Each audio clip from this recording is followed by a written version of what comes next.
Assalamu alaikum wa rahmatullahi wa barakatuh. Bonjour à tous, c'est Kalam Kalam, je suis très content de vous retrouver pour cette nouvelle vidéo. J'ai dialogué avec des islamo-sceptiques, tantôt juifs sionistes, tantôt chrétiens, tantôt athées, que sais-je, et cette vidéo est un vrai cas d'école. Donc je vais la passer, et parfois je m'arrêterai pour commenter les prises de parole de mes interlocuteurs. À savoir que j'ai pris la parole dans la vidéo, ce que j'ai dit, je l'ai dit, donc je ne vais pas me répéter. En revanche, à quelques reprises, on n'entend pas des parties de mes interventions, à cause de la connexion notamment, et du fait que parfois l'hôte peut couper le micro des intervenants pour diverses raisons. Et je ne savais pas que mon micro avait été coupé et qu'on ne m'entendait pas, donc je répéterai juste ce qu'on ne peut pas entendre. Avec cette vidéo, je vous assure, vous allez comprendre beaucoup de choses sur le rapport que les non-musulmans ont avec l'islam et avec les musulmans, et la manière dont ils envisagent tout ça, leur construction psychologique, leur idéologie. Prenez le temps de tout regarder, c'est vraiment important. Le live avait commencé bien avant que je n'arrive, mais je vous le passe à partir du moment où je m'y suis connecté, dans un souci de clarté et d'honnêteté. Ce qui s'y est dit avant et après ne m'intéresse pas. À propos du live donc, vous verrez, dans un premier temps, je vais répondre simplement à ce que j'ai entendu sur l'islam à mon arrivée, et vous allez voir qu'ensuite le sujet ne sera plus l'islam, mais moi. Vous allez comprendre pourquoi. Le préambule est fait, on est parti. Oui, bonjour à tous. Merci de me donner la parole. J'écoute depuis un petit moment et il s'est dit beaucoup de choses. Je note, et c'est souvent le cas sur des spaces de ce type-là, qu'on parle plus de l'islam que du christianisme. Bon, c'est le thème aussi. Mais je note aussi que de plus en plus, les Français vont bientôt mieux connaître l'islam, ses différentes écoles, ses spécificités, ses subtilités que leur religion catholique historique. Alors, les gens connaissent mieux l'islam parce que vous ne cessez pas d'en parler en des termes qui sont fous. Et ce que vous dites n'a tellement pas de sens que ça donne envie aux gens de se renseigner par eux-mêmes. Parce qu'ils se demandent comment les gens peuvent-ils croire quelque chose d'aussi délirant. Et quand ils cherchent, ils se rendent compte que vous vous plantez comme des radis. Et on va le prouver dans cette vidéo, Inch'Allah ta'ala. Donc j'aimerais juste intervenir là-dessus. En fait, vous avez déjà commencé à aborder le sujet de la distinction entre la conception qu'on a dans le christianisme de Dieu et la conception que l'islam a de Dieu. Et ça a déjà été abordé. Tu as dit tout à l'heure qu'un musulman sur un space sur lesquels tu avais participé avait dit Dieu n'a pas d'empathie. Donc ça, c'est absolument, c'est cardinal pour comprendre la conception que les musulmans ont de Dieu. Et effectivement, dans l'islam, Dieu n'a pas d'empathie pour l'homme. Dieu est tellement transcendant dans l'islam, et c'est quelque part, c'est la beauté de l'islam. Hein. Il faut reconnaître ce qui est. C'est une certaine beauté un peu fascinante qui peut attirer d'ailleurs certains occidentaux aujourd'hui, malheureusement, en perte, en recherche de repères. C'est que le Dieu de l'islam est absolument transcendant. Et il est quelque part, il n'a rien à faire de l'homme et n'est pas empathique. Il y a effectivement l'incroyable beauté du Coran qui attire les gens à lui, mais le problème est beaucoup plus profond. Avant, la France était chrétienne, et ses valeurs morales étaient basées sur la religion chrétienne. Mais l'Occident s'est séparé de sa religion pour l'ultralibéralisme marchand, et ce dernier n'a aucune valeur morale. Dans un monde d'ultralibéralisme marchand, la morale n'existe pas. Si tu as faim et que tu n'as pas d'argent, tu crèves de faim. Et il se trouve que le christianisme a été complètement dévoyé par ce monde libéral, ce qui a eu pour effet que ces valeurs morales ont évolué entre guillemets, puis ont été ternies pour essayer de concilier valeurs chrétiennes et monde libéral sans valeurs solides. Il y a un siècle, un mariage homosexuel dans une église, c'était impensable. Aujourd'hui, c'est chose faite. Donc l'islam séduit autant parce qu'il offre un socle moral stable et inchangeable, mais également parce que l'Occident a été dépouillé de ses valeurs morales. Donc c'est strictement l'opposé du Dieu des chrétiens, qui est, je pense que tout le monde en a au moins entendu parler une fois ici, qui est un Dieu d'amour. Donc c'est un Dieu relationnel, qui est dans sa vie même divine et relationnelle, hein, c'est la fameuse Trinité, mais qui en plus cherche à établir des relations avec sa créature pensante qu'il a créée, qui est l'homme. Donc il y a vraiment... Sans oublier qu'il est allé jusqu'à sacrifier son fils. Et qui a montré l'acte d'amour ultime absolu. Il n'y a pas de plus grand amour que de donner sa vie pour ce qu'on aime, et qui va jusqu'à donner sa vie lui-même. C'est la vie divine qui est donnée sur la croix pour le salut. Le sacrifice ultime n'a absolument aucun sens. Pourquoi ? Parce que selon votre histoire, Dieu, trouvant que les hommes étaient trop violents, perdus, en proie aux excès et à la déviance, aurait donné son fils en sacrifice pour le sauver. En d'autres termes, les hommes sont des criminels. Donc pour les sauver, Dieu leur donne son fils afin qu'il le tue, et ce faisant, il serait pardonné. Qui pensez-vous convaincre avec une histoire aussi farfelue? Posez-vous la question. On continue. Et tout à l'heure, c'est Léla, non, pardon, Léret Adéléla, excuse-moi, j'arrive pas à dire ton nom, a très bien dit aussi qu'il n'y avait pas de rédemption dans l'islam. Donc c'est une orthopraxie, c'est-à-dire que le seul moyen de se sauver en islam, c'est de faire à la lettre, c'est un peu comme le judaïsme d'ailleurs, hein, qui est resté dans la loi, c'est aussi une religion de la loi, l'islam, où il faut faire exactement ce que prescrit le texte et les savants qui interprètent ce texte. Voilà, ça permet de se sauver. C'est une orthopraxie. Dans le christianisme, il n'y a pas d'orthopraxie. Alors, orthopraxie, on va définir. L'orthopraxie, c'est une pratique, une conduite, une façon d'agir avec justesse et rectitude, suivant le droit et la justice. Dans le domaine religieux, l'orthopraxie désigne une pratique, une conduite qui est en conformité avec les rites prescrits par la religion. Donc ce monsieur dit que ça c'est en islam, et qu'il n'y a pas ça dans le christianisme, et il pense que c'est un argument qui va dans son sens. Vous comprenez déjà qu'il y a un énorme problème? On continue. Il y a un Dieu qui nous sauve. Alors, il y a effectivement quelques obligations, mais il n'y a pas d'orthopraxie, puisque le salut nous est donné par le sacrifice du Christ, et ce qui cause le salut dans le christianisme, c'est la foi. D'ailleurs, c'est toute la fameuse, c'est la fameuse séparation entre le catholicisme latin, on va dire, et le protestantisme. Ça s'est joué là-dessus. C'est qu'est-ce qui nous sauve.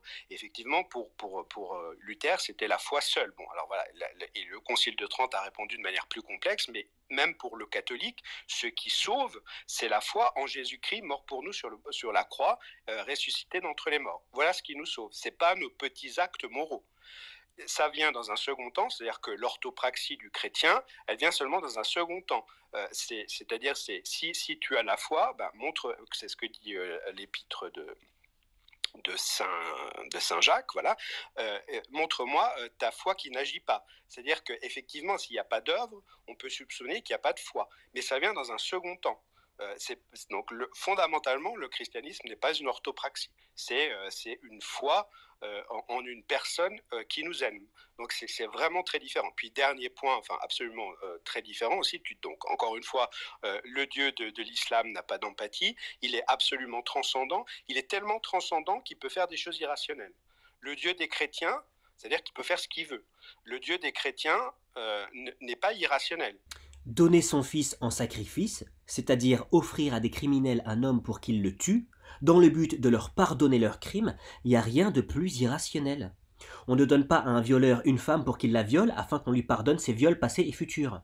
Par ailleurs, j'aurais pu éventuellement comprendre la démarche si, après le sacrifice de Jésus, l'humanité avait totalement cessé d'être violente, comme si ce sacrifice avait aspiré la totalité de la violence de l'homme pour le rendre absolument inoffensif. Mais il n'en est absolument rien.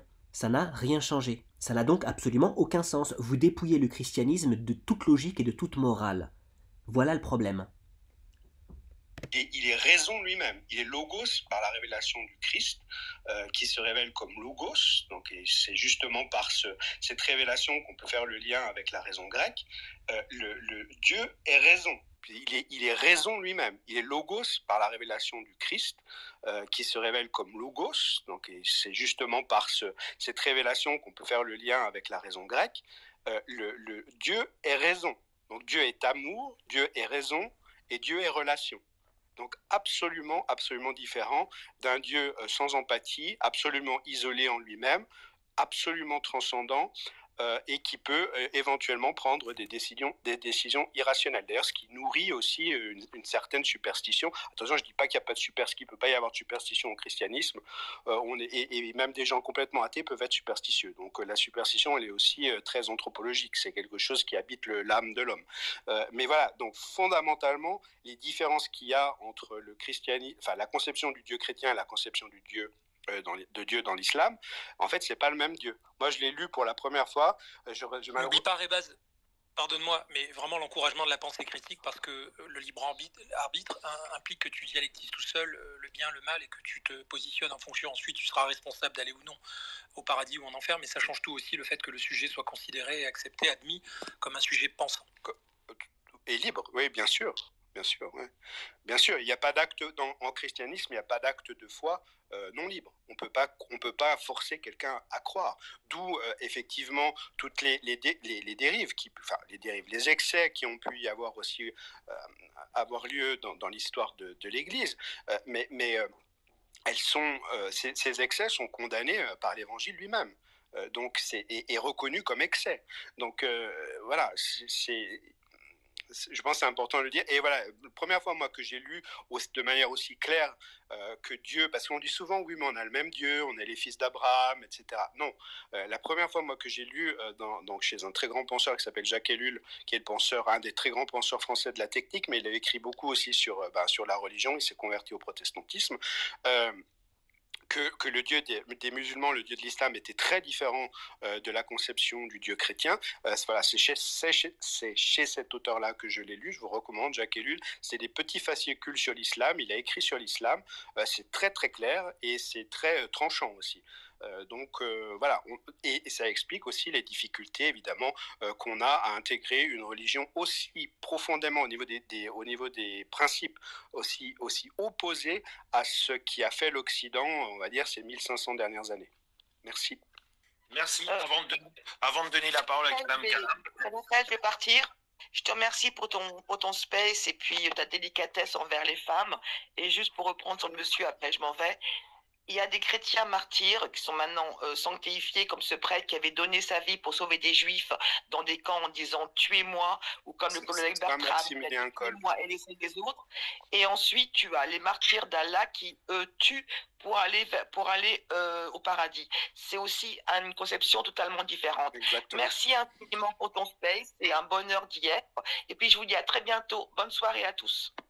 Merci. Avant de donner la parole à Kalam Kalam, c'est juste une précision technique, enfin philosophique si on peut dire, parce qu'effectivement, je vous recommande le film La Passion du Christ, même si les gens lui ont fait des reproches, je trouve qu'il est simple et bien réalisé.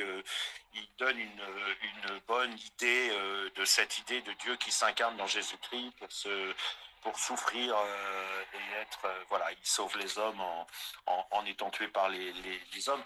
Mais bon, il est normal que je dise un peu de mal du christianisme, puisque je suis anti-religion, donc je ne vais pas me gêner, surtout en tant qu'hôte de space. Je voudrais faire remarquer un truc qui n'est pas souvent dit, ni probablement envisagé, c'est que, hélas, et là, je vais faire, c'est peut-être la seule faille de la pensée agnostique ou de la pensée déiste. Hein. Dieu peut tout faire, y compris, il peut décider que 2 + 2 = 6, vraiment. On pense souvent que Dieu ne peut pas changer les lois des maths, mais il peut tout faire. Et il y a un mystère au fait qu'il ait permis la souffrance. Et à ce propos, et donc, ça ouvre une porte pour ceux qui disent que Dieu n'est pas gentil. Voilà. S'il a permis la souffrance, c'est que quelque part, il n'est pas gentil. Et puisqu'il pouvait faire un monde parfait, même, et c'est pas le libre arbitre, Dieu il est au-dessus des lois de la logique, donc il aurait pu faire un monde absolument parfait et paradisiaque dans lequel les gens disposent d'un total libre arbitre. Donc ça, c'est pas une objection, le libre arbitre n'est pas une explication à l'existence de la souffrance. Donc on ne connaît pas l'explication de l'existence de la souffrance, c'est un mystère à l'heure actuelle. Et ça, je suis désolé de le dire, c'est un petit peu un truc qui peut aller dans le sens de dire que c'est pas totalement impossible que Dieu soit un peu méchant. Et désolé, ça alimente un peu le discours islamique, mais ça l'alimente pas beaucoup. Voilà. Mais tout ça pour dire que Dieu n'a pas besoin de s'incarner en qui que ce soit pour souffrir. On n'y pense pas souvent, mais quand vous souffrez, Dieu souffre, il connaît parfaitement cette souffrance, mais la connaître parfaitement, c'est la vivre. Et donc, quand les êtres qui ressentent souffrent, Dieu souffre tout autant qu'eux, puisqu'il connaît parfaitement cette souffrance. Et c'est pas la connaître théoriquement, c'est la vivre profondément, cette souffrance. Donc, il n'y avait pas besoin de s'incarner dans Jésus-Christ pour souffrir. Il souffre à chaque fois qu'un chat se fait écraser et hurle à la mort tellement il souffre, parce que ses poumons étaient complètement explosés, etc. Bah, ce chat, la souffrance, si vous la ressentez pas, Dieu, lui, il la ressent. Il souffre avec le chat. Alors, j'aimerais bien savoir d'où il sort une telle information. Dieu est bien au-dessus de la souffrance. Dieu n'a pas faim, Dieu n'a pas froid, Dieu n'a pas mal. Donc, dire que quand vous écrasez un chat, Dieu souffre, c'est réduire Dieu à la hauteur de l'homme, ce qui le vide de sa substance divine et ça l'enferme dans une conception humaine de l'existence. Et donc, c'est bizarre. Une explication de ça, ce serait peut-être qu'il se serait emprisonné dans nous et qu'il ne peut plus sortir. Voilà, il le prouve, Dieu enfermé dans l'homme. C'est totalement fantasmagorique. On n'est même plus dans la philosophie, là, c'est le palais du dessus. C'est l'étage du dessus, là, on est dans la psychiatrie, quoi.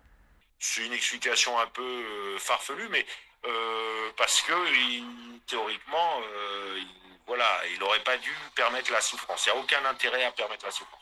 Bon, c'était juste un aparté. Kalam, vas-y. Merci, est-ce que vous m'entendez? Très bien. Parfait. Merci de me recevoir et de me donner la parole. Donc je vais répondre un petit peu brièvement à ce que j'ai pu entendre. Il y a pas mal de choses qui ont été dites et je suis assez surpris d'entendre des gens qui parlent d'un sujet contrairement à ce que le sujet dit lui-même. Moi, ça m'a toujours surpris, ça. Donc je vais essayer de reprendre quelques points que vous avez soulevés et d'y répondre. Premièrement, la foi n'est pas une superstition nécessairement. La superstition, c'est un comportement irrationnel vis-à-vis du sacré. Personnellement, je suis croyant, pas par irrationalité, mais précisément par rationalité. Je suis tout à fait l'antithèse de tout ce que vous avez dit depuis le début, puisque moi je suis français, et c'est au terme de 5 ans de recherche, je vous assure, acharné, j'ai cherché des contradictions, des problèmes, des choses qui n'allaient pas dans le sens de cette foi-là, je n'en ai pas trouvé. Finalement, j'ai fini par être croyant bien au-delà de ma propre volonté. Quand je me suis intéressé au sujet, c'était pas du tout pour croire. J'entends souvent, alors je vais appeler ça de l'islamo-scepticisme, si vous le voulez bien, juste pour ne pas vous enfermer dans une case chrétien, athée, agnostique. On va dire que vous êtes islamo-sceptique, mais j'espère que ce n'est pas, enfin, que vous comprenez que ce n'est pas une case dans laquelle je vous enferme. Mais encore une fois, vous parlez de choses que dont l'islam ne parle pas, et vous imputez votre croyance à l'islam, comme si vous me disiez les mathématiques disent 2 plus 2 égale 5, donc je ne crois pas aux mathématiques. Or, les mathématiques n'ont jamais dit ça. Pour la rédemption, par exemple, c'est faux. La rédemption est omniprésente dans le Coran. Vous dites qu'il n'y a pas de pardon, mais c'est absolument faux. Dieu parle systématiquement de pardon et de lui demander pardon, d'ailleurs. Et il précise très bien que Dieu pardonne à qui il veut, au-delà même de la considération de musulmans, non musulmans. Dieu pardonne à qui il veut. Et c'est bien la différence du christianisme, parce que le christianisme, Dieu te sauve qu'à partir du moment où tu crois qu'il a donné son fils en sacrifice et que Jésus est Dieu, ce qui est déjà une aberration hébraïque, si vous voulez. Mais admettons, le Dieu chrétien te demande de croire en lui, sinon tu n'es pas sauvé. Il te demande d'ailleurs de croire que son fils est lui, que lui est sa parole. Enfin, pour moi, c'est une foi tout à fait schizophrénique. En revanche, le Dieu de l'islam, ce qu'il te dit, c'est que ce qu'il y a de mieux pour toi, c'est de croire en lui, mais qu'en dernière instance, il pardonnera à qui il veut. Et il pardonnera à qui il veut en fonction des actes que chacun aura fait pour soi-même. Et il me semble que c'est beaucoup plus juste, parce que si je suis un violeur invétéré, mais que je crois que Jésus est mort sur la croix pour me pardonner, alors je suis pardonné. C'est absolument injuste. Pour moi, ça ne tient pas la route. Le Dieu de l'islam te dit, fais le bien, tu trouveras ce bien. Fais le mal, tu trouveras ce mal. Si ton mal excède ton bien, tu le paieras. Si ton bien excède ton mal... Alors, excusez-moi, on ne le coupe pas, parce que c'est quand il y a du monde à lever la main. Donc, vas-y, termine. Rouvre ton micro, hein, par contre. Parce que comme je l'ai fermé pour empêcher qu'on te coupe. Ah d'accord, pardon, je suis un petit peu nouveau ici, donc je m'adapte. Donc je disais, donc Dieu se définit comme le miséricordieux. Vous dites qu'il n'a pas d'empathie, la miséricorde c'est la sensibilité au malheur des autres. Donc quand chaque sourate du Coran commence par au nom d'Allah, le miséricordieux, le tout miséricordieux, me dire qu'il n'est pas empathique, ça n'a aucun sens à mes yeux. Voilà. Les 72 vierges dont j'ai entendu parler, c'est un hadith, donc c'est une parole rapportée qui est reconnue comme faible. Donc les musulmans n'y croient pas. Quand vous me dites les musulmans croient qu'ils vont avoir 72 vierges au paradis, c'est absolu, c'est ahurissant pour moi. C'est faux. D'accord, ce hadith, cette parole rapportée existe, et il me semble que la communauté musulmane garde les paroles qui sont fausses comme celles qui sont identifiées comme vraies, dans le but d'identifier un rapporteur qui est faible pour éventuellement discréditer d'autres paroles rapportées. Donc c'est important de garder ces choses-là, mais la communauté musulmane pourrait très bien retirer ça et mettre ça sous le tapis, mais elle ne le fait pas. Elle n'en a pas besoin. vous disiez le musulman tue, donc il est martyr pour aller au paradis, c'est faux. Le musulman qui est martyr, il meurt. Il est tué, et c'est pour ça, il est tué selon certaines, comment dirais-je, c'est pas n'importe qui meurt et qui est martyr. Voilà. Il y a des prérequis pour faire partie de ce qu'on appelle un martyr. Et pour terminer, la souffrance existe, à mon sens, et c'est ce que j'ai cru en comprendre, la souffrance existe comme le bien, pour tester l'homme. Le froid n'existe que parce qu'il y a... le chaud n'existe que par l'absence de froid ou inversement. Vous voyez ce que je veux dire? Le blanc, la couleur existe en opposition au noir, on va dire, la lumière à l'obscurité. Voilà, donc la souffrance existe pour tester l'homme. S'il n'y a pas de souffrance, quel test? De quel test parlons-nous? Si le 0 sur 20 n'est pas possible, quelle est la valeur du 20 sur 20? Je me demande, quelle est la valeur du 10 sur 20? Et le 10 sur 20 est-il supérieur au 0 sur 20? Voilà, donc il faut forcément une échelle de grandeur, et elle part de 0, elle va à 20, elle part de la souffrance, et elle termine à la douceur, à la délicatesse, à l'amour, ce que vous voulez.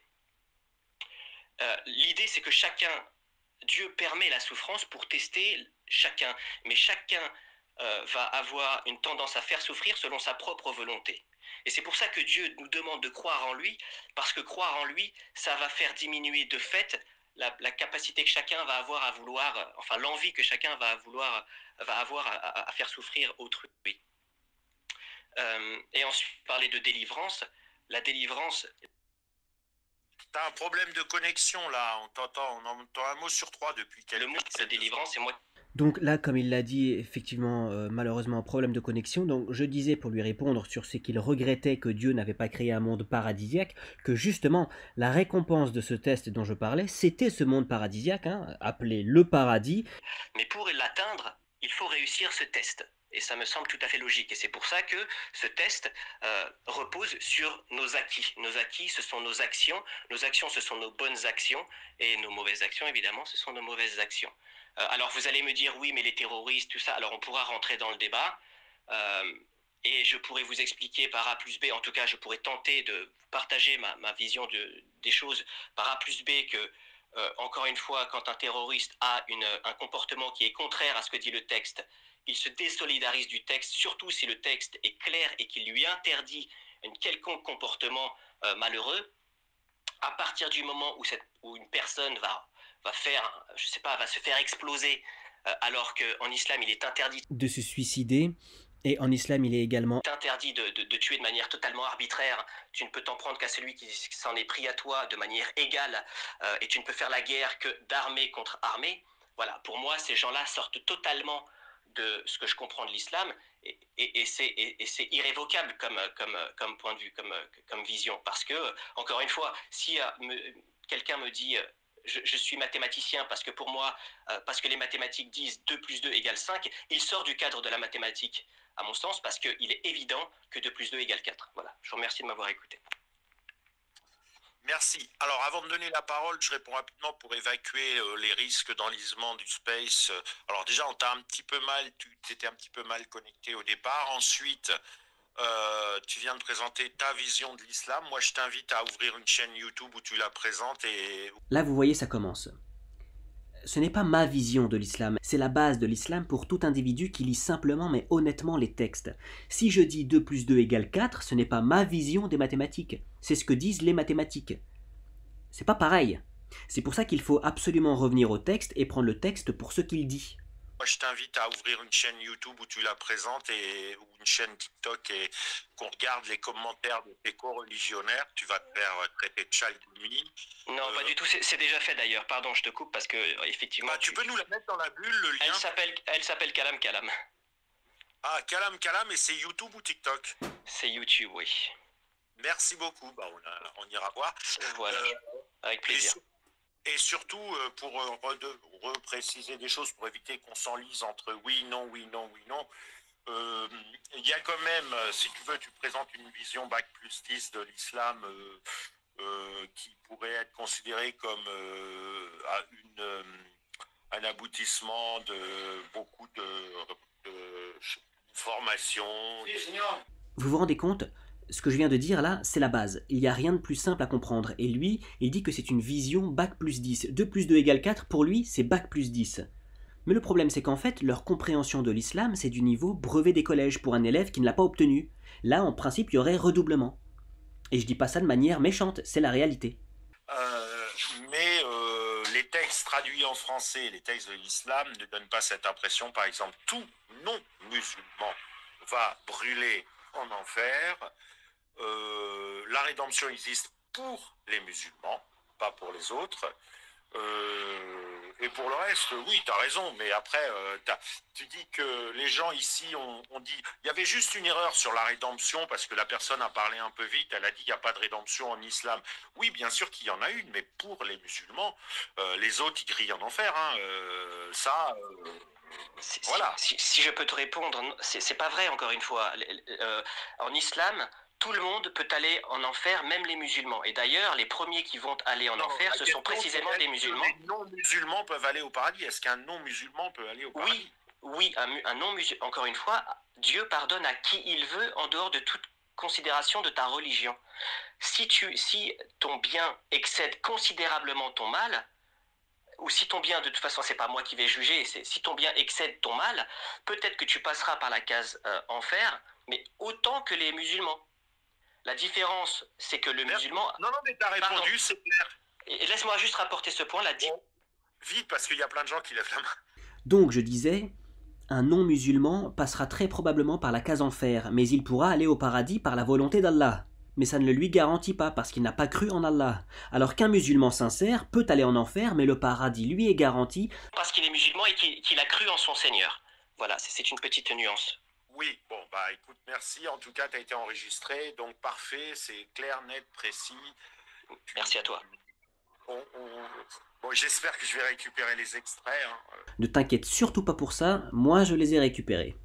Alors, il y a JL qui me harcèle, qui veut absolument parler de toute urgence. Il y a danger, emergency. Donc, je donne la parole à JL pour toute urgence, mais si c'est pour un long exposé... réserve-toi pour après les trois autres, hein, parce que voilà. Mais le truc urgent d'abord, pas long, et après tu peux parler longuement. Absolument, mais ça va être très court, très concis. Je voulais faire l'excuse de je dois y aller, ça vous dérange pas que je prenne le... Mais non. Très rapidement, alors Kalam, c'est comme Utopiste, c'est une belle âme. Si vous voulez savoir, enfin, je vous invite à les suivre. En fait, c'est en ça que le diagnostic qui consiste à dire qu'on a un problème civilisationnel, je le trouve pertinent parce qu'il vient de l'illustrer. Moi, comment dire, c'est un problème civilisationnel parce que Kalam, c'est pas le problème. Quand des descendants du peuple de Chateaubriand vous parlent de l'islam, ils le feront de manière brillante et pertinente. Donc c'est pas Kalam le problème. Le problème, je vais être très brutal et caricatural, c'est ceux qui en veulent aux chèvres et aux ânes. Voilà, et donc c'est en ça que je veux, comment dire, à la fois lui rendre hommage, parce que c'est un effort personnel, c'est une voie personnelle, ça s'inscrit dans un parcours de vie, donc c'est éminemment respectable, mais la configuration qui se propose à nous en Europe, c'est pas des Kalam. Voilà, et c'est en ça que je voulais intervenir rapidement parce que on a, encore une fois, et pardon de me répéter, mais c'est mon droit de parole, on a un déiste très qualifié qui essaie de parler de choses très pertinentes avec quelqu'un qui a dévoué sa vie à une religion et qui en parle aussi de manière pertinente, et au milieu on se retrouve en otage parce qu'on se dit mais attends, mais d'accord, ok, pourquoi pas, mais encore une fois, Kalam, lui je sens qu'il fera pas de mal à une chèvre ou à un âne, et qu'il a une cohérence personnelle et une cohérence face au rationnel. Les gens qui nous font du mal aujourd'hui, c'est pas les Kalam. Voilà, c'est ceux qui ont tout compris, veulent imposer ce qu'ils ne peuvent pas expliquer et qui en même temps expliquent que c'est pas qu'il a pas dit Allahu Akbar et qu'il est fou. Voilà, c'est ça moi qui me chagrine. Mais lui, c'est Kalam. J'en termine avec ça. Je pressens que tu es peut-être un converti, et c'est en ça que je me suis permis, entre guillemets, de dire les descendants du peuple de Chateaubriand. Voilà. Il considère que si je sais parler de l'islam, c'est parce que je suis un descendant de Chateaubriand. Pas parce que l'islam m'a donné envie de m'exprimer clairement et a développé mon sens de la rationalité et mon envie de précision, ce qui en réalité est le cas, non. C'est pas pour ça, c'est parce que je suis un descendant de Chateaubriand. Avant l'islam, je vous le dis, j'étais un tout autre personnage, mais je ne tiens pas à en parler. Ensuite, il fait comme si ceux qui veulent tuer des ânes et des chèvres étaient la majorité des musulmans, ce qui est absolument faux. Si c'était le cas pour 2 milliards de musulmans dans le monde, il n'y aurait plus d'ânes ni de chèvres sur cette planète. Et ce monsieur invoque le conflit de civilisation parce qu'il tord la réalité, faisant passer 2 milliards de musulmans pour des assoiffés de sang, et moi qui serais plus raisonné, ce qui est tout à fait faux. Et donc là, on sort du cadre de la conversation sur les textes pour entrer dans la politique. Glissement de sujet. Puisqu'il sait que sur le sujet de l'islam, il ne pourra pas faire le poids, il dévie sur le terrain politique. Moi, à la base, je parlais des textes et de ce qu'ils disent, rien d'autre. Merci. Alors, on peut lui poser la question rapidement, mais vraiment, tu réponds en 5 secondes. Si tu me croises demain avec un t-shirt avec les caricatures de Charlie, les pires que tu peux imaginer, tu me donnes une claque, un coup de couteau, tu me fais rien, tu me dis salut mon frère, Kalam Kalam. Je ne considère même pas ton t-shirt, mon cher ami. Je me dirais juste, c'est dommage pour ce monsieur parce qu'il prend un risque inconsidéré. Voilà. Mais après, chacun porte le t-shirt qu'il veut porter. Tu peux même porter une jupe si tu veux. On pourra tout à fait aller boire un Sprite ensemble. Merci beaucoup pour ta réponse. C'est maintenant à Fred et ensuite Excusez-moi, Mais donc, je sais pas si quelqu'un converti m'entend. ou pas? Là, il me repose la question et ce n'est pas pour rien. On comprendra plus tard pourquoi. Pardon, JL, j'attends d'intervenir depuis tout à l'heure, mais j'entends pas l'autre. Je sais pas s'il m'avait invité à parler ou pas. J'ai la main levée avant vous tous. Donc oui, je voulais juste répondre à Rebaz quand il parlait donc du Dieu transcendant de l'islam et donc il parlait de son manque d'empathie et c'est en disant que c'est ça qui le rendait complètement transcendant et c'est ce qui poussait parfois les gens donc à se rapprocher de la religion musulmane. Ben, moi je suis en total désaccord avec toi Rebaz parce qu'effectivement peut-être que le Dieu de l'islam manque d'empathie, je n'en sais rien. Ce qui est sûr, c'est qu'il est quand même assez violent.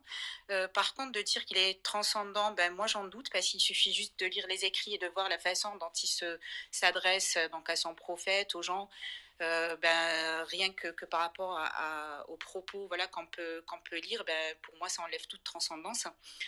Sans compter, bien sûr, je ne parle même pas du contenu voilà, du Coran lui-même et de comment il se mêle finalement de la vie des gens. Ça va de comment il jusqu'à voilà, comment il mange, jusqu'à, comme vous l'avez dit tout à l'heure, pour aller aux toilettes. Donc je ne pense pas que ce genre de propos rendent un Dieu transcendant, loin de là. D'ailleurs, je pense justement que ça fait tout l'inverse de ça. Donc, moi, je ne suis pas du tout d'accord voilà, sur cette vision de ce Dieu transcendant qui amène voilà, les gens d'autres confessions vers lui. Sans compter, bien sûr, la violence des propos qu'on peut souvent lire. Après, juste pour répondre aussi à Kalam, je ne sais pas si j'ai tout entendu. Je suis désolée, je pense que j'ai un petit souci avec, je sais pas, avec la Wi-Fi. Kalam donc tu disais oui le Dieu musulman c'est un Dieu pardonneur, lui il pardonne, tout le monde en gros a sa chance avec lui, oui mais il pardonne sur quels critères? Le Dieu de l'islam, comme je reviens donc aux propos voilà, que je disais, c'est qu'il te dicte ta vie à la moindre seconde. Tout ce que tu fais est dicté par ce Dieu, tout ce que tu fais est dicté par cette religion. On ne peut pas, dans ce cas précis, dire après, bah oui, pardonne à qui il veut. Oui, ça c'est quand on te laisse un libre arbitre, on te dit, fais le bien, ne fais pas le mal, mais quand on te laisse, j'ai envie de dire, une marge de manœuvre pour te dire, je fais ça parce que je suis en empathie avec autrui, parce que je veux voilà, faire à mon prochain ce qu'on aimerait qu'on me fasse et inversement. Mais de là à avoir... j'ai envie de dire, voilà, voir sa vie dictée finalement du début jusqu'à la fin, presque même voilà, même quand les gens y mangent, il faut qu'ils disent telle ou telle chose. Je ne comprends pas comment tu peux dire que Dieu après il pardonne parce qu'il voit voilà, ce que les gens ils ont fait comme bien ou comme mal. Soit je pense que tu as mal compris, je ne sais pas, soit c'est pas très honnête voilà, de tenir de tels propos. Je suis désolée. Mais... Soit c'est toi qui as mal compris aussi, peut-être que c'est une... Je disais, c'est une possibilité.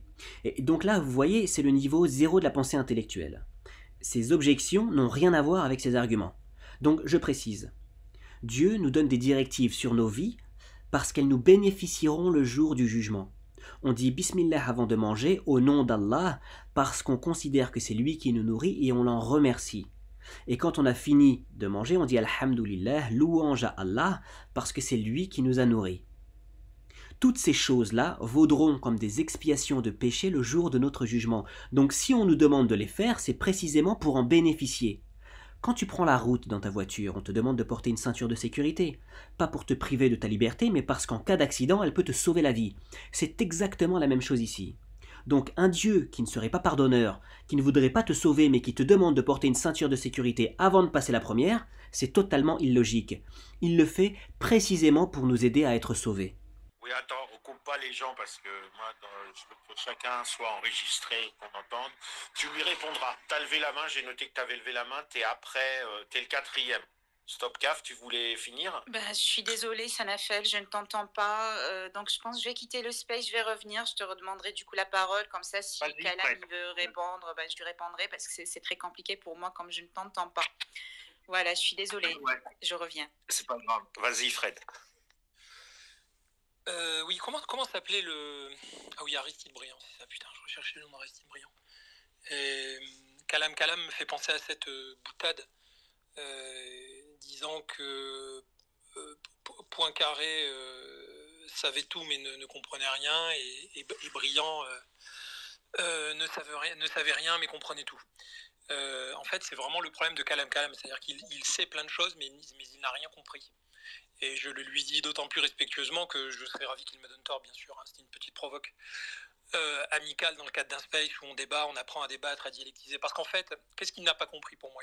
Il ne voit pas la différence fondamentale entre un dogme, par définition d'un dogme fondé sur une rhétorique, et cette construction très lente, aussi lente que la tectonique des plaques, qui sur des siècles a forgé notre capacité critique. Je parle évidemment je suis sur le thème de la phylogénèse, comme on dit en sciences, philo avec un Y, hein, c'est-à-dire la construction du collectif depuis la horde humaine primitive jusqu'à sa forme civilisationnelle élaborée, qui pousse l'individu à se construire à l'intérieur de ce cadre pour faire ce que les scientifiques, encore eux, appellent l'ontogenèse. Je ne sais pas s'il y en a des gens, et je pense que Kalam est très intelligent, donc il fera des recherches et peut-être même qu'il est déjà au courant de ce que je suis en train de dire. Donc là, ce monsieur, Fred, nous a fait une phrase à rallonge pour dire un truc qui aurait pu être exprimé très simplement. Il pense que je confonds mon histoire particulière, ce qu'il appelle donc ontogénèse, avec l'histoire de mon espèce, donc en l'occurrence la communauté musulmane, la phylogénèse. Donc en d'autres termes, je confonds mon avis avec la réalité collective des musulmans. Et vous voyez, si on avait eu une conversation philosophique poussée sur la religion, dans laquelle j'avais donné ma vision de ce qu'est la religion et son évolution dans le temps, dans le monde du vivant, j'aurais reçu cet argument. Mais là, je n'ai absolument rien dit de particulièrement étonnant, de philosophique ou engageant mon unique perception de l'islam. J'ai simplement mis en avant que, de ce que j'entendais d'eux, rien n'était vraiment dans l'islam. C'est pas qu'ils l'interprètent mal, c'est qu'ils se trompent absolument. Ce qu'ils disent de l'islam ne raconte pas du tout ça. Et c'est dans le texte, c'est vérifiable, c'est pas une opinion personnelle. Ça revient à imaginer que je leur avais dit « Vous dites que les mathématiques disent que 2 plus 2 font 5, et de ce fait, vous ne croyez pas aux maths, mais les mathématiques n'ont jamais dit ça. Les mathématiques disent clairement que 2 plus 2, ça fait 4. » Et là, il me répondrait « Oui, mais c'est ta perception des maths. » Tout ça dans une phrase à rallonge qui n'a, à mon sens, que 2 objectifs. 1. Essayer de me perdre dans un imbroglio de termes de biologie, de citations de personnages historiques et autres tournures de phrases joliment tournées, je l'admets bien volontiers, hein, c'est très bien décoré. 2. De séduire son auditoire qui considérera que, puisqu'il parle si bien, alors il sait de quoi il parle. Il sait peut-être ce que ça veut dire. On dit toujours que l'ontogenèse reproduit la phylogénèse. Et vous allez comprendre que je ne fais pas du pédantisme et que la notion à laquelle je recours, enfin même si certains vont le penser, je m'en branle, mais en fait c'est les notions les plus pratiques là, en termes d'outillage intellectuel pour comprendre ce qui se passe. On dit, pour vous faire comprendre ce que c'est l'ontogenèse reproduit la phylogénèse, on dit par exemple que le fœtus humain, enfin ou d'ailleurs le fœtus de n'importe quelle race animale, reproduit en quelque sorte en accéléré des étapes de l'évolution. Hein, du tétard qui se meut comme ça dans la matrice primordiale jusqu'à ce petit être capable de venir au monde et de se débrouiller tout seul. Donc l'ontogenèse refait la phylogénèse. Qu'est-ce que ça veut dire ? C'est que L'ontogénèse, c'est la construction de l'individu à l'intérieur de quelque chose qui est plus vaste, qui est la construction du collectif, donc de la civilisation depuis l'ordre primitif jusqu'à la civilisation. Alors pourquoi je dis ça ? C'est très important en fait justement de comprendre. Là, c'est pas le savoir qui compte, parce que le savoir produit de la rhétorique. La compréhension est basée sur l'effort dialectique, c'est-à-dire la compréhension va faire se frictionner des points de vue, des savoirs d'ailleurs, mais pour s'affranchir du savoir.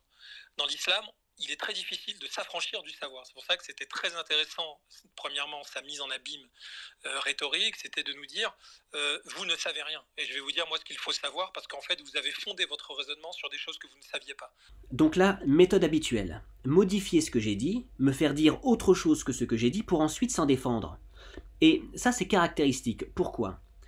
Parce que de la même manière qu'il juge l'islam sur ce que l'islam ne dit pas, ce monsieur est en train de me répondre sur ce que je n'ai pas dit. Je n'ai jamais dit qu'ils ne savaient rien. J'ai dit qu'ils basaient leur opinion sur ce que l'islam ne disait pas, et ils prouvent que j'ai raison en adoptant la même méthodologie avec moi. On continue. Alors ça, c'est la grande astuce, la riposte rhétorique par excellence des islamophiles, c'est de nous dire, comme vous ne savez pas tout, vous êtes en train de vous fourvoyer. Alors je vous pardonne, je vais être bienveillant, mais moi je vais venir calmement, descendre de ma montagne tel Zarathustra, vous expliquer qu'en fait, vous vous êtes innocemment planté. Donc.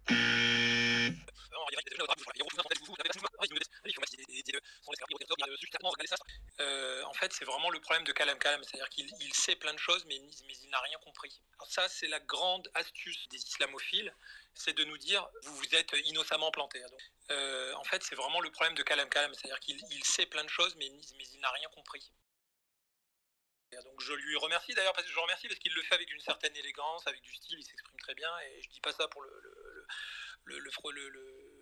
caresser dans le sens du poil, hein. C'est vrai, je pense que tout le monde l'a constaté, et c'est ce qui fait qu'il est à la fois d'autant plus dangereux, c'est qu'il est efficace, mais je vais en fait pouvoir peut-être, je l'espère, peut-être que j'y arriverai pas, mais je pense pouvoir vous montrer en fait ce qu'il n'a pas compris. Donc là vous voyez, il me dit que j'ai tort mais que j'ai été efficace.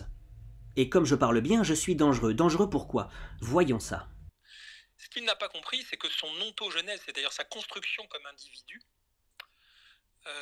c'est-à-dire baignant dans un univers civilisationnel lui-même dialectique, lui a permis, sans qu'il s'en rende bien compte, de mettre au service de la découverte de la foi qui lui convient. D'ailleurs, il dit lui-même, j'ai commencé de manière, avec un certain scepticisme élaboré, à m'intéresser à toutes les religions.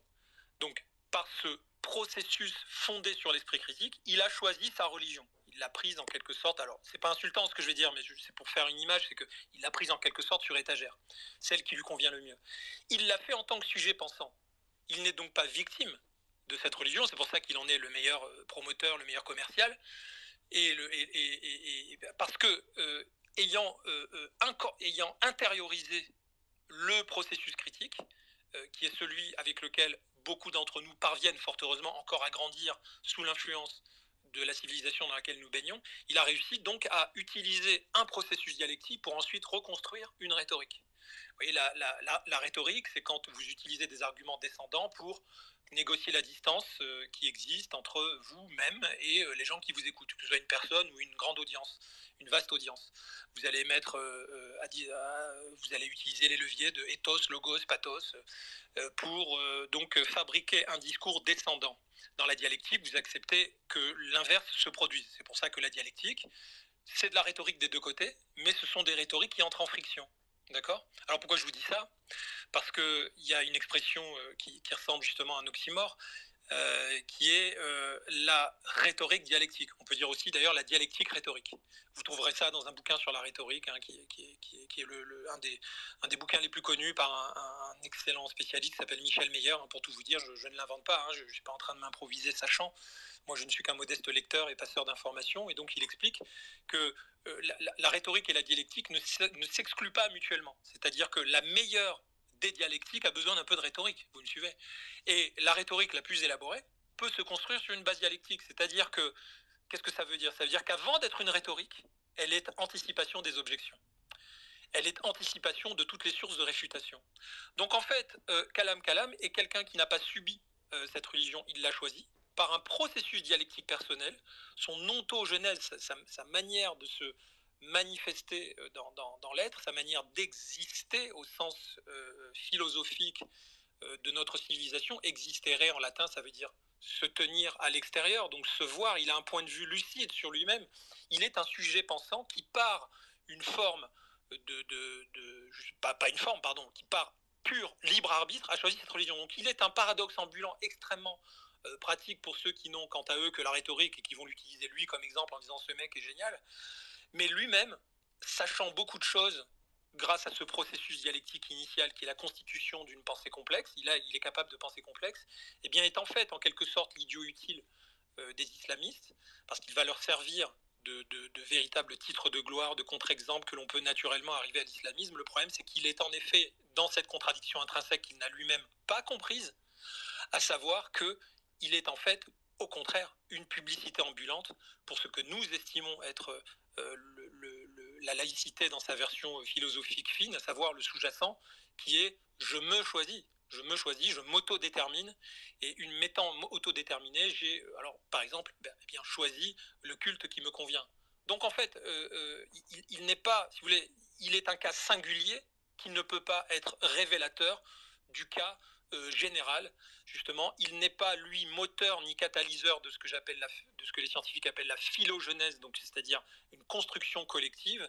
Il ne l'impactera pas. Il en est lui-même le prédicateur. Il en est même réduit à faire sa chaîne YouTube parce qu'il a besoin de convaincre et de montrer la beauté de son parcours intime et qui est, j'insiste, un parcours dialectique initialement, procédant d'un sujet intellectuellement puissant et capable de s'autodéterminer, mais ce faisant, il oublie, et c'est ça que je pense qu'il n'a pas compris ou qu'il fait peut-être mine d'oublier, je ne sais pas. Peut-être que c'est juste quelqu'un qui nous manipule brillamment, mais toujours est-il qu'à mon sens, il n'a pas pris conscience de la matrice intellectuelle, spirituelle dans laquelle il s'est prononcé, et donc il ne peut pas représenter les musulmans dans leur ensemble, loin s'en faut. Par contre, il peut nous tenir la dragée haute pendant des soirées, des nuits entières, des vidéos YouTube entières, des centaines d'heures, des conférences, des séminaires, c'est peut-être le prochain prophète, parce qu'il est suffisamment brillant pour nous expliquer comment lui, il s'est autodéterminé. Mais ce faisant, en fait, il fait plutôt, évidemment, l'exposé plutôt rassurant, somme toute, de la puissance de notre matrice dialectique et en fait notre civilisation. Voilà. Et là, c'est très intéressant, c'est capital. Elle vient de dire beaucoup de choses que je vais résumer en quelques points majeurs. Premièrement, si je suis musulman et que je défends si bien l'islam d'après lui, c'est parce que je n'ai pas subi la civilisation islamique étant donné que je suis issu du monde occidental. Autrement dit, je ne suis capable d'articuler mes pensées et ma compréhension de la religion que parce que j'ai grandi hors du monde islamique et c'est ce qui m'a aidé à m'auto-déterminer. Alors, je le dis immédiatement, c'est absolument faux.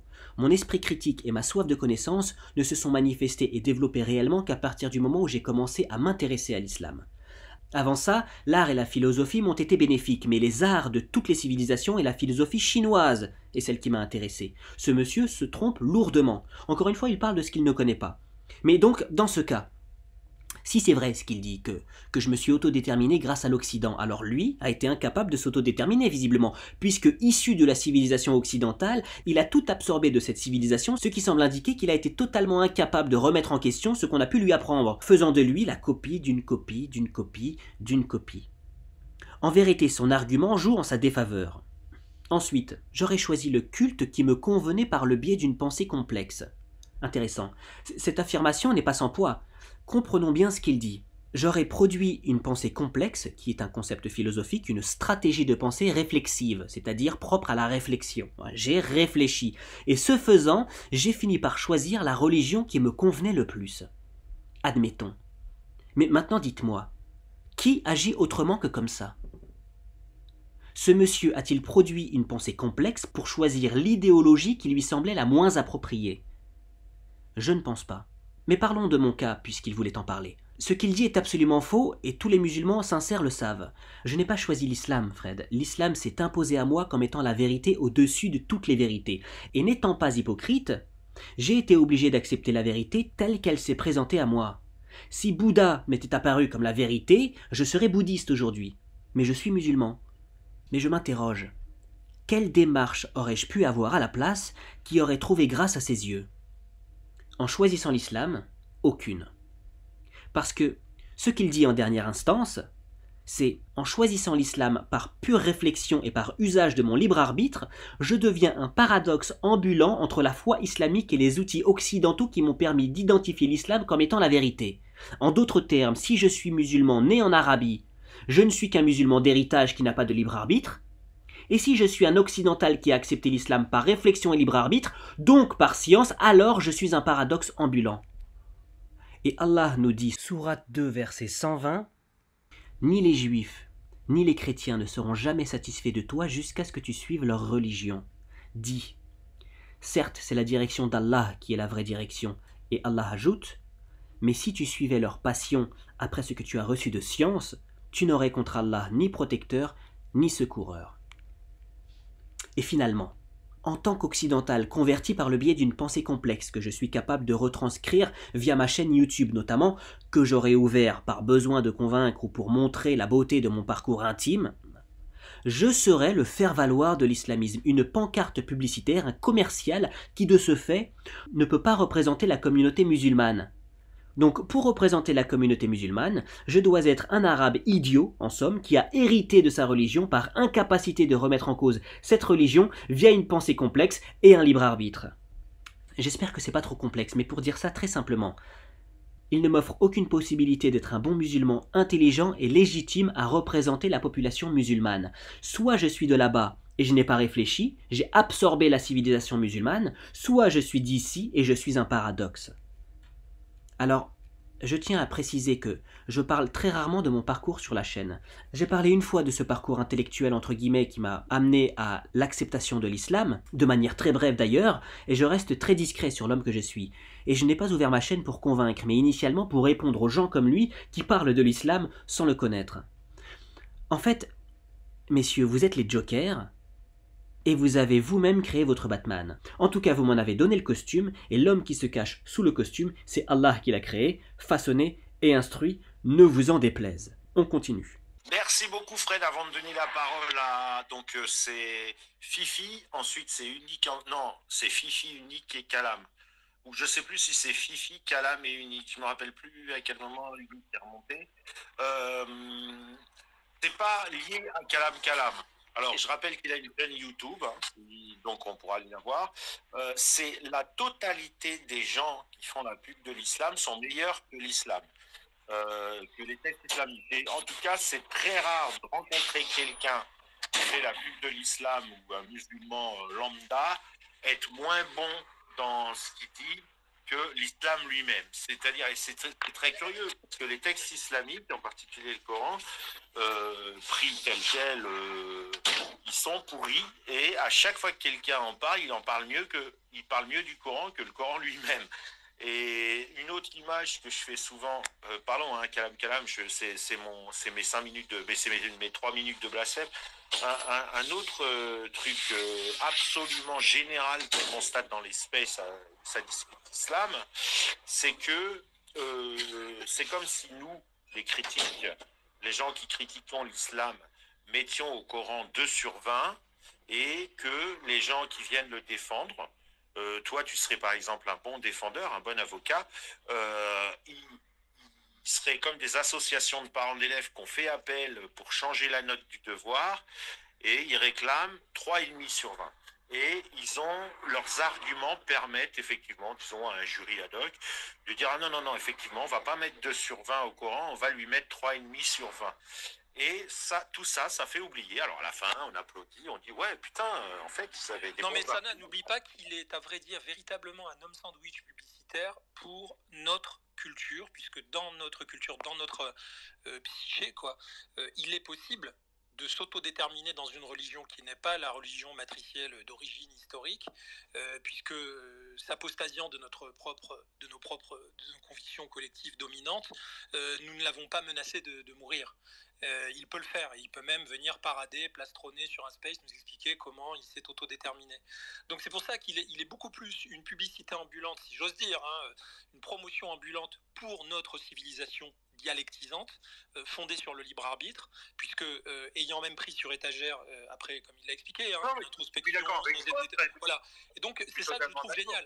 Donc c'est pour ça que je me permets, Sana, de souligner le paradoxe. Il est fondamental parce que tu as à très juste titre, tu rappelles qu'il vend très bien l'islam, mais c'est pour ça que je me permets de dire, pour le titiller évidemment, parce que c'est le côté ludique des Space, et j'espère qu'il m'en voudra pas trop, je suis sûr qu'il aura une réponse brillante, mais je le titille un peu là-dessus, parce que oui, il fait une excellente pub pour l'islam, mais il le fait en utilisant les outils d'une civilisation qui lui est nettement supérieure. Quand une pensée est malhonnête, elle finit toujours par se contredire.